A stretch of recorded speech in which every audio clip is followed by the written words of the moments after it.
Salut à tous et bienvenue dans cette nouvelle vidéo. On se retrouve aujourd'hui pour le premier update lecture de ce mois de décembre. Je pense qu'il y en aura 2 approximativement.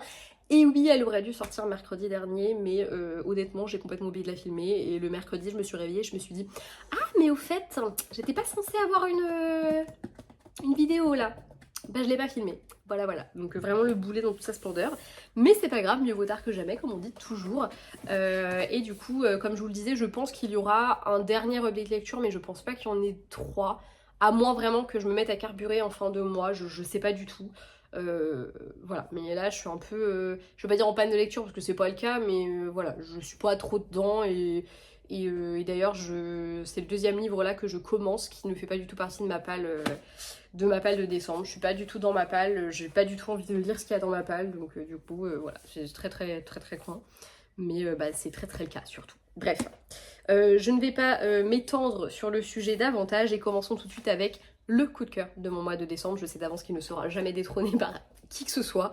C'est La Reine Traîtresse de Danielle L. Jensen aux éditions Brajlon, qui est donc la suite du Pont des Tempêtes. La suite directe, je le précise, puisque dans la saga il y a plusieurs tomes, mais tous les 2 tomes on va changer de couple et je crois aussi de royaume du coup un petit peu. Et du coup là c'est vraiment la suite directe où on va suivre Lara et Aren comme dans le tome 1, mais dans le tome 2 et 3 on va suivre, 3 et 4 pardon, on va suivre un autre couple, et dans le tome 5 et 6 encore un autre couple. Voilà, le 6 n'est pas encore sorti, il n'y a que le 5 qui est sorti, que je n'ai pas encore d'ailleurs. D'ailleurs il va falloir que je le trouve parce que je sais pas si c'est des collectors et qu'après on les retrouve pas. Mais comme j'ai tous les autres dans la version reliée, j'aimerais bien avoir aussi le prochain dans la version reliée. Même si très honnêtement et avec du recul, autant j'adore cette couverture là, autant le jaspage est sympa mais sans plus, autant je ne suis pas ultra fan de la couverture blanche comme ça. En plus la couverture est jaune, le jaspage est rouge, mais dessus c'est écrit en bleu, je comprends pas trop le délire, enfin bref, pas trop ma cam. Et d'ailleurs soulignons que pendant ma lecture, je cherchais la carte que je pensais à l'intérieur du livre, en fait elle est dans la jaquette. Voilà, donc je voulais revoir le plan, je le revois maintenant. Ça m'avance vachement maintenant que je l'ai fini. Bref. Le Pont des Tempêtes est un royaume, enfin est un univers de fantasy où on va suivre plusieurs royaumes. Il n'y a pas de magie ou quoi que ce soit, c'est juste des royaumes qui sont très différents des nôtres, qui ne sont pas du coup dans notre monde à nous, hein, c'est un monde de fantasy. Mais il n'y a pas de magie particulière ou quoi que ce soit. Voilà, c'est important de le savoir parce que je trouve que ça rend cette fantasy assez accessible. Il y a quand même pas mal d'intrigues de cours avec différents royaumes, puisque c'est le cœur même de ce roman. Le Pont des Tempêtes, il existe véritablement, c'est pas juste le titre, c'est un pont qui va relier le nord et le sud, donc les royaumes du nord et ceux du sud, en passant par le royaume d'Itikana qui est constitué de multitudes de petites îles. Ce pont, il est hyper important pour le commerce parce que la mer, il y a plein de tempêtes dessus, donc le pont ça permet de ne pas couper le commerce pendant la saison des tempêtes. C'est Itikana qui le détient, et Lara elle a été élevée toute sa vie dans un seul et unique objectif, avec toutes ses sœurs d'ailleurs, c'est que l'une d'entre elles épouse le roi d'Itikana et aide son père à reprendre le contrôle de ce pont par la force, parce que le roi d'Itikana c'est un méchant, il est pas cool du tout, c'est des sauvages de toute façon ceux qui vivent à Itikana, et surtout ils ont un contrôle absolu sur le pont, son peuple meurt de faim, bref. Lara a été élevée dans cet objectif-là. Seulement quand elle va épouser Aren, elle va se rendre compte que peut-être que voilà, tout dépend, voilà, les sons de cloche ne sont pas les mêmes selon qui te raconte l'histoire quoi. Bref, je n'en dirai pas plus, mais le tome 2 du coup est la suite directe du tome 1. Donc après les événements du tome 1, t'as qu'une hâte, c'est de lire le 2. Je ne sais pas comment j'ai fait pour attendre aussi longtemps parce que je l'ai lu au mois d'avril, je crois, de mémoire. Ou mars ou avril. Du coup, très honnêtement, je ne sais pas comment j'ai fait. Mais, et d'ailleurs j'avais très peur que ce ne soit pas le cas, j'ai replongé dans l'histoire, mais à une vitesse pharaonique. D'habitude, avec des histoires un peu comme ça, où en plus t'as plein de personnages, il s'est passé plein de choses et tout, t'es un peu paumé. Là, honnêtement, je n'ai pas été paumée une seule seconde, je suis retombée dedans, mais directement. Il y a 2-3 moments où on va te rappeler des petits détails, et je trouve que c'est bien fait, parce que ça n'alourdit pas l'histoire, et en même temps, ça permet que tu sois pas complètement paumé si tu les lis avec 1 an de décalage, parce que c'est très fréquent que les romans sortent avec 1 an de décalage. Là moi juste en quelques mois ça m'a permis d'être complètement à fond dans l'histoire directement. J'ai eu un tout petit moment, genre le premier chapitre où il a fallu que je me remette quand même un peu en selle et que je me remette les personnages en tête et tout ça, mais très vite j'ai été complètement immergée dans l'histoire et j'ai adoré. Il y a de l'action à balle, on ne s'ennuie pas du tout, il se passe toujours quelque chose. Les événements du tome 1 font que le tome 2, tu le commences, tu sais d'avance que il y a des trucs sur lesquels ça va être un peu la merde et tu ne sais pas jusqu'au bout comment ça va se terminer et ça c'est vraiment très très bien. La romance, je vous avais parlé il y a quelques semaines de Rebel Witch et... oui c'est Rebel Witch et Witch Hunter, je crois, de Kristen Ciccarelli que j'ai adoré et dont j'ai beaucoup aimé la façon dont les deux personnages étaient tiraillés par leurs sentiments et j'ai adoré retrouver ça dans celui-ci. Déjà dans le tome 1 j'avais vraiment aimé la romance, mais alors là ils m'ont brisé le cœur parfois, mais vraiment. Surtout que dans le Kristen Ciccarelli, c'est un roman qui est adapté à un public assez jeune, hein. C'est publié chez Pocket Jeunesse et c'est un roman young adulte. Ici on est dans un roman adulte qui d'ailleurs ne fait pas du tout de cadeau, il y a énormément de personnages qui vont souffrir voire mourir, que ce soit dans le tome précédent ou dans celui-ci et dans je suppose les suivants. Mais ouais, j'ai vraiment aimé cette façon de se déchirer comme ça, c'était poignant, c'était marquant, c'était génial.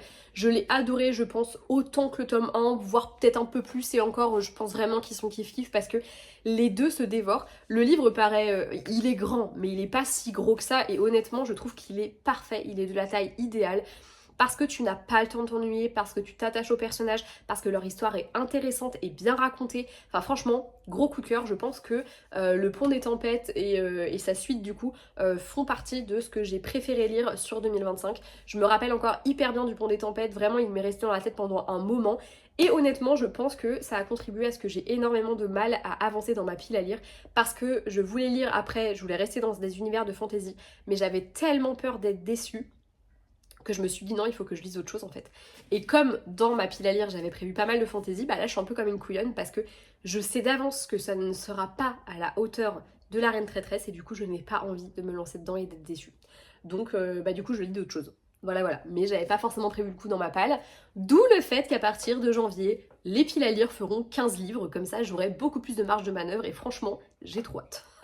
Sachez-le. En tout cas, gros coup de cœur, gros banger, je vous conseille du fond du cœur cette saga de romantaisie. Le bon côté en plus c'est que vous pouvez vous arrêter à 2 tomes, si après les autres histoires vous intéressent pas, ça peut tout à fait se terminer comme ça, même si du coup il y a des portes qui sont ouvertes au niveau de l'histoire des différents royaumes, et personnellement je n'ai pas du tout envie de refermer cette porte, donc je vais évidemment lire à la suite dans le, je pense, premier trimestre 2026. Voilà, je crois que je l'ai déjà mis d'ailleurs dans une de mes pales, parce qu'au fur et à mesure quand j'avance dans mes sagas, je rajoute les tomes dans les piles à lire à venir, donc je crois que c'est pour février ou mars que c'est prévu ça. Février de mémoire. Bref, mars peut-être. Bref, on en reparlera très vite quoi, ça c'est sûr et certain. Après ça, j'ai lu un livre que pour les plus... pour ceux qui se rappellent et qui regardent mes vidéos, j'ai carrément déformé son titre quand je voulais présenter. Je le savais, en plus en le disant, j'ai dit à tous les coups je me plante de titre, et bah oui. Puisque j'ai lu Se taire à jamais de Malin Sten, et je ne sais plus comment je l'ai appelé, mais je crois que je l'ai confondu. D'ailleurs, il doit être là le livre avec lequel je l'ai confondu. Non, je le vois pas. Mais je pense que je l'ai confondu avec un livre de Lisa Gardner. Je ne sais plus son nom, mais je pense que je sais plus comment je l'avais appelé, mais voilà, je pense que je l'avais confondu. Donc lui je l'ai lu en e-book, donc il a dû apparaître quelque part, sans doute par ici parce que c'est l'endroit où il y a le plus de place. Voilà. Se taire à jamais, donc aux éditions Hauteville, c'est un récit du danois au suédois, donc les prénoms sont un peu chelous, donc voilà, je m'excuse d'avance si je les déforme. Et ce roman va nous raconter le mariage d'Emily avec William. Oui, c'est William, j'ai un gros doute sur son prénom, ça y est. Et je peux pas dire je vais feuilleter le livre en loose dé pour vérifier parce que là pour le coup je ne l'ai pas. Donc on va suivre le mariage donc de Emily et William, l'homme de sa vie, très beau mariage, etc. Mais le roman s'ouvre sur un cadavre. Voilà. Il y a un cadavre qui a été retrouvé au mariage et Emily, la seule question qu'elle se pose c'est qu'est-ce qu'on va dire aux invités d'ailleurs, soulignons-le, c'est ok d'accord, très bien si tu veux. On va remonter un petit peu le temps et on va découvrir que la famille d'Emily elle est pas du tout pour ce mariage et qu'il y a un réel passif entre les deux familles, notamment avec son frère Eric. avec son père Mats et avec sa mère Annika, qui sont les 4 personnages dont on va suivre le point de vue tout au long de l'histoire. On va le suivre à la fois dans le passé, puisqu'on va remonter le temps à l'époque où il s'est passé un drame qui fait que aujourd'hui les 2 familles, c'est plus trop ça. Et on va également suivre en parallèle la soirée du mariage et tout ce qui va en découler. Comment est-ce qu'on va en arriver? Est-ce qu'à un moment donné, il y a un cadavre sur le sol, quoi, concrètement. Sur le papier, le roman était plutôt pas mal, les chapitres s'enchaînent bien, ils sont très très courts et du coup tu le lis assez rapidement et assez facilement, et honnêtement pendant une grande partie de la lecture j'étais à fond dedans, j'avais envie de savoir le fin mot de l'histoire, je voulais savoir ce qui s'était passé dans le passé, mais aussi ce qui s'était passé le soir du mariage pour qu'on en arrive là, donc globalement j'ai passé un plutôt bon moment de lecture, mais j'ai été ultra déçue par la fin ne m'a pas convaincue. Et dans un thriller, ça remet tout en question de ta lecture. T'as beau avoir aimé globalement un petit peu comment t'es arrivé là, si la fin elle est pas ouf, tu vas pas aimer ce que t'as lu. Enfin en tout cas moi c'est clairement ça. Un thriller peut passer d'une très bonne lecture à une lecture hyper décevante, voire une lecture que j'aurais DNF si j'avais su dès le début que ça allait être comme ça, je pense que j'aurais abandonné ma lecture directe parce que vraiment, grosse déception. Je pense honnêtement que c'est une de mes plus grosses déceptions de l'année parce que c'est la première où je vais jusqu'au bout et où quand je termine je me dis ok, donc tout ça pour ça là. J'ai vraiment pas du tout accroché à la fin, j'ai trouvé ça nul, mais vraiment nul. J'ai été agréablement surprise par le reste de l'histoire. En plus c'est ça le pire, c'est que l'histoire en elle-même globalement j'ai bien aimé, j'ai trouvé que c'était pas mal foutu, que les personnages étaient intéressants, j'ai aimé le fait de reconstruire un petit peu toute l'histoire à l'envers, puisqu'on démarre, on est au mariage de Emily et James et on va redéconstruire un petit peu l'histoire pour comprendre ce qui s'est passé. Les 2 temporalités étaient très intéressantes, le fait d'avoir 4 narrateurs différents qui te racontent plus ou moins la même histoire mais de leur point de vue à eux, c'est pareil, c'est hyper intéressant. Et arrive la fin qui, pour moi, est nulle à chier et va complètement, mais alors complètement biaiser tout ce que j'ai pensé du reste du récit. Donc franchement, ouais, un peu deg. J'ai pas du tout aimé la chute. J'avais deviné des choses, dès le début, j'avais plus ou moins deviné certains éléments. Donc en plus de ça, ça aide pas trop. Et puis je trouve qu'en plus, en vrai, si tu regardes un petit peu de plus près le récit, il y a des réponses que t'as depuis le début.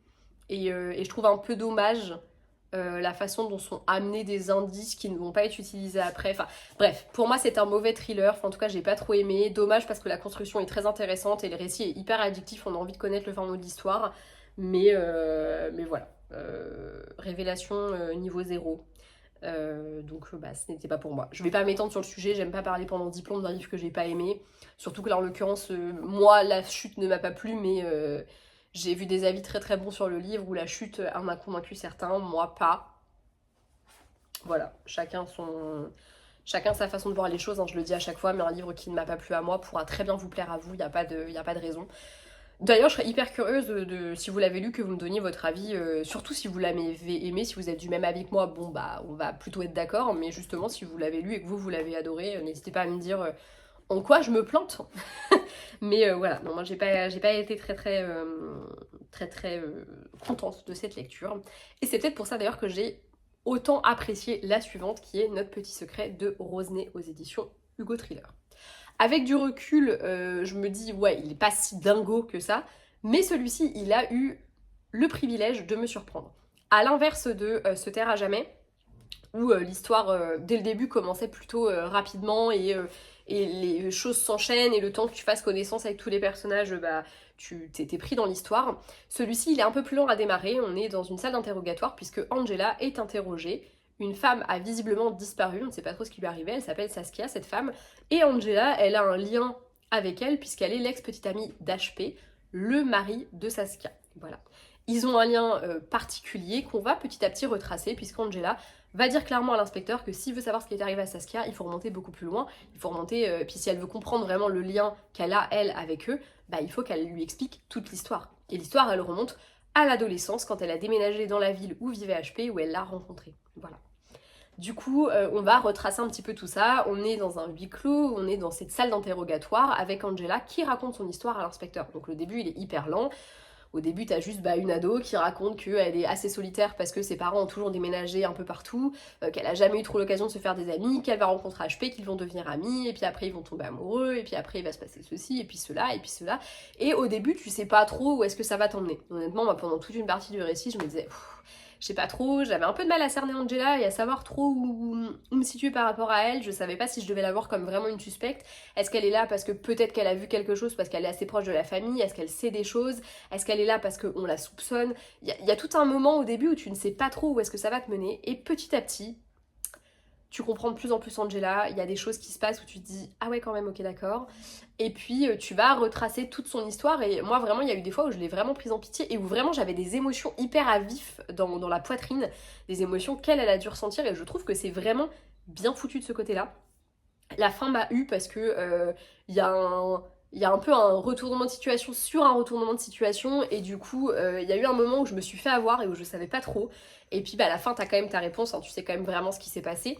Mais il y a eu un moment où j'étais un peu en mode ah d'accord, alors attends. Là, qu'est-ce qui est en train de se passer concrètement? Et j'ai trouvé que c'était plutôt bien fait. Je pense que je l'aurais pas apprécié autant si juste avant j'avais pas été grave déçue d'une lecture qui pourtant m'avait embarquée pendant tout le long, et qui à la fin c'est avéré ne pas être ouf. Je pense que ça m'aurait pas du tout fait le même effet. Mais là en l'occurrence, je l'ai bien aimé parce que vraiment, déjà il payait pas de mine au départ. Le résumé, j'étais un peu en mode bon, allez, on va se lancer dedans. Et j'ai vraiment aimé la construction du récit, ce côté un petit peu huis clos dans une salle interrogatoire où petit à petit la tension va monter parce que l'inspecteur il a l'impression qu'il va jamais avoir de réponse. Petit à petit il y a des choses en plus en parallèle qui sont découvertes de l'enquête, donc tu commences à être un peu plus... Enfin lui il est un peu plus impliqué, il en a un petit peu plus ras-le-bol, il en a marre de l'écouter raconter son histoire, lui il veut savoir où est Saskia. Et j'ai trouvé que c'était vraiment intéressant, cette tension, on la sent vraiment qui monte. Le début, bah d'ailleurs déjà dès le début de l'histoire, le début c'est une ado qui rencontre quelqu'un, qui va devenir son ami, et puis petit à petit ils vont passer à la vitesse supérieure, etc. Et puis après, il y a des rebondissements dans leur romance et tu comprends même pas trop comment ils en arrivent là.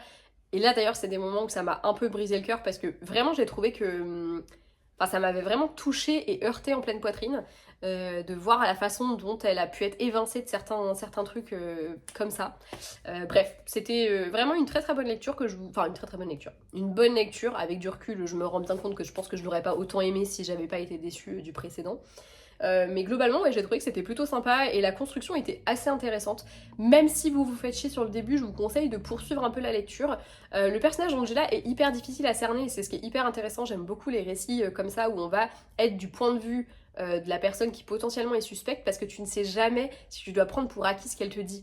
Parce que si vraiment elle a tué Saskia, est-ce que vraiment elle va nous le dire? Donc est-ce qu'elle va pas transformer la réalité? Est-ce qu'elle va pas se faire passer pour la victime dans certaines scènes? Tu ne sais jamais trop, et c'est quelque chose que j'aime beaucoup dans ce genre de récit. Voilà. Donc je vous le conseille, il est plutôt sympa, il se lit très très vite, hein. Il fait, je crois qu'il fait même pas 300 pages, ouais, il fait 270 pages, donc franchement, ça se lit très très vite. Voilà. Et bien écoutez, c'est déjà tout pour cette update lecture, on se retrouve très rapidement pour le prochain. Je pense honnêtement que je vais le filmer en début de semaine prochaine, donc il devrait... Enfin, au moment où moi je filme. Donc ouais, normalement il devrait sortir la semaine prochaine, si je dis pas de conneries, voilà. Et puis bah écoutez, si c'est pas le cas, il sortira plus tard. Mais ça m'ennuierait parce que là le timing est un peu serré, j'aimerais bien essayer de clôturer un max de vidéos de 2025 avant d'attaquer celle de 2026, parce que comme la DA de la chaîne change un petit peu, je trouve ça pas très joli si je mélange un peu les DA. Donc voilà, je vais essayer d'être efficace, rapide et efficace, j'ai envie de dire. Et bah écoutez, c'est déjà tout pour cette vidéo. De très gros bisous. À bientôt dans une prochaine, et jusque là, lisez beaucoup. Ciao!